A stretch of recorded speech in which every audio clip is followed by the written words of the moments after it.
Hello guys, welcome to my mini blog. ఇంకా Ricky ఇంట్లోనే ఉన్నాడనమాట, స్కూల్ లేదు. ఇంకా పార్క్ అయితే తీసుకెళ్ళమన్నాను. ఈవినింగ్ అనమాట, ఇది 4 అవుతుంది అనమాట. 6 వరకే ఉంటుంది, ఎందుకంటే తర్వాత ఏం కనిపించదు అని చెప్పేసి ఇంకా 4కి అలా స్టార్ట్ అయ్యాము. అసలు వర్షం పడేటట్టే ఉందనమాట. మొత్తం మబ్బు కమ్ముకు వచ్చేసింది. నాకైతే మస్తు భయం వేసింది వర్షం పడుతుందేమో అని చెప్పేసి.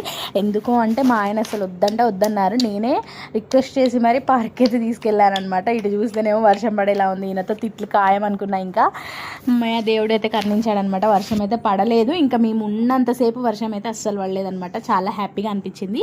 ఇదైతే సెంట్రల్ పార్క్ అనమాట, కొత్తగూడెంలో ఉంటుంది. అప్పుడు రిక్కిగాడి చిన్నప్పుడు 9th మంత్ అప్పుడు వచ్చామనుకుంటా. అప్పుడు ఏమీ ఆడలేదు వాడు. ఇప్పుడైతే చాలా బాగా ఆడుకున్నాడు. అండ్ మా రుత్వికాని కూడా ఇంకా తీసుకొచ్చాం కదా, రుత్విక కూడా చాలా బాగా ఆడుకుందనమాట. మా ఆయన అయితే వద్దు అన్నారు, కానీ ఇంకా అక్కడికి వెళ్ళేసరికి ఇంకా వాళ్ళ ఫేస్లో హ్యాపీనెస్ కూడా ఈయన ఫేస్లో హ్యాపీనెస్ ఎక్కువైపోయిందనమాట. చాలా బాగా ఆడుకున్నారు పిల్లలు. ఇంకా చూసి మా ఆయన అయితే ఒకటే ఆనందపడ్డాడు అనమాట. మీరు కూడా ఇలా పిల్లలతో బయటకు వెళ్ళి టైం స్పెండ్ చేయండి.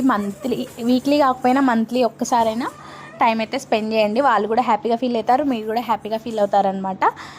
ఇంకా వర్షం పడేలా ఉందని చెప్పేసి ఇంకా ఇంటికైతే రిటర్న్ అయిపోతున్నాము. ఇంకా మధ్యలో అంటే పాల్వంచకు వచ్చిన తర్వాత ఫేమస్ బేకరీ అయితే ఉంటుందన్నమాట. ఇంకా అక్కడ ఆగేసి ఇంకా రిక్కీ ఏమైనా తింటా అన్నాడు. ఫ్రెంచ్ ఫ్రైస్ అయితే ఆర్డర్ చేశాము. ఇంకా నేనైతే చికెన్ మోమోస్ అయితే ఆర్డర్ పెట్టామన్నమాట. అసలు మా రుత్విక అయితే మస్తు చికాకు చేస్తుంది అనుకున్నాం, కానీ అసలు ఊహించినట్టే లేదనమాట. చాలా బాగా ఆడుకుంది. ఇంకా ఇక్కడ బేకరీకి కూడా వచ్చాం కదా, అక్కడ కూడా చికాకు ఏం చేయలేదనమాట. మంచిగా ఆడుకుంది.